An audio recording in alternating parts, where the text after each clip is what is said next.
Hi everyone, welcome back to my channel. My name is Misa and today I'm going to be talking about the 20 books I have picked for the BookTube Spin. The BookTube Spin was created by Rick McDonnell, so I will link his original announcement video down below. The idea behind it is that we pick 20 books off our shelves and number them from 1 to 20, and on January 31st Rick will post another video with the announcement of which number came up in the spin. The first video I came across of the BookTube Spin is one of my favorite booktubers, Jill from the Book Bully, so I will link her video down below as well. I think this is such a great idea because I have a lot of books on my shelves that need to be read, and some of them have been half read and stuff, so these are all going onto this list. In Rick's video he suggested that we find some categories and put the books under those, and I've done that, but my categories are not very evenly divided, so I hope you don't mind. So let's jump straight in. The first category I have is rereads, and initially I wanted to fill this whole entire list with rereads, but I didn't get to do that. In this category I have 5 books, and I picked these because I feel like one read of them was not quite enough, so I need to get back to them to understand these books better. The first book I have is Dr. Zhivago by Boris Pasternak, which I read last year. This was translated by Max Hayward and Manya Harari. I would definitely like to reread this if I can because I found it quite complex the first time, and even though it's described to be a love story, it's much more than that. We definitely need an understanding of the historical context behind the Russian Revolution, which affected these characters greatly. So I would be very excited to get back to this book if it were to come up in the spin. The second book is also based on Russia, and it is a non-fiction, and it's called Natasha's Dance, A Cultural History of Russia by Orlando Figes. I read this book about 15 years ago and I remember really enjoying it. The language is concise, I love his writing. This book gives an overview of Russian culture from the 17th century onwards in topics such as literature, music and art. The third book on my list is The God of Small Things by Arundhati Roy, which is one of my favorite books of all time. However, even though I say that, I don't have a clear recollection of exactly what happened in this book because I read it such a long time ago, so I'm very keen to reread this. The fourth book on my list is An Equal Music by Vikram Seth, and I read this a long time ago, but I'm interested in rereading this because I'm in the process of compiling a list of fiction books that portray classical musicians well, so I think this could be one of the picks for that list. The fifth book I have is called The Color of the Sea by John Hamamura, and this book was such a surprising read. It was one of my favorites of 2020, if not of all time. This book is set mainly in Hawaii and in Japan around the time of the Second World War, and the characters of this book are either from Japan or they were born in America, so they are Japanese American, and it looks like the identity and experiences of these people who consider Japan and America both to be their homes, but at a time in history where these two countries were at war. This was such a surprising read for me because it was not on my radar whatsoever. I came across it by chance on a book sale online on bookaccess.com, and when I looked on Goodreads there were not that many reviews of it, but it's such a fantastic book, so I'd be very happy to reread this if it came up. The next category of books I have are half-read books, so these are books I started probably last year but didn't end up finishing, so I think it's time to get back to them if I can. The sixth book on my list is The Magician by Somerset Maugham. I really enjoy this author's writing because I think he portrays despicable characters really well, and I think The Magician is no different. On a side note, I started to read Somerset Maugham because I saw this book being mentioned by Jean from Jean's Bookish Thoughts, so I will leave a link to her channel down below as well.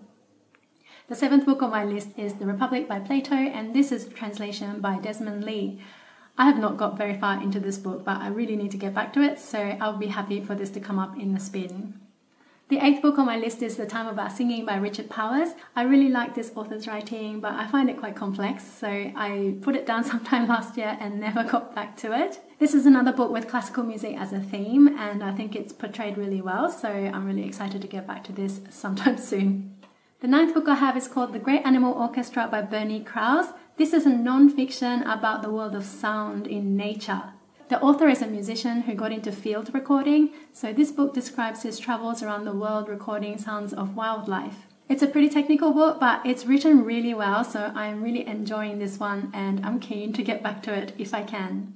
The 10th book is I Am a Cat by Natsume Soseki. This is translated by Aiko Ito and Graham Wilson. This is a Japanese classic written in the early 20th century, and the narrator is a cat.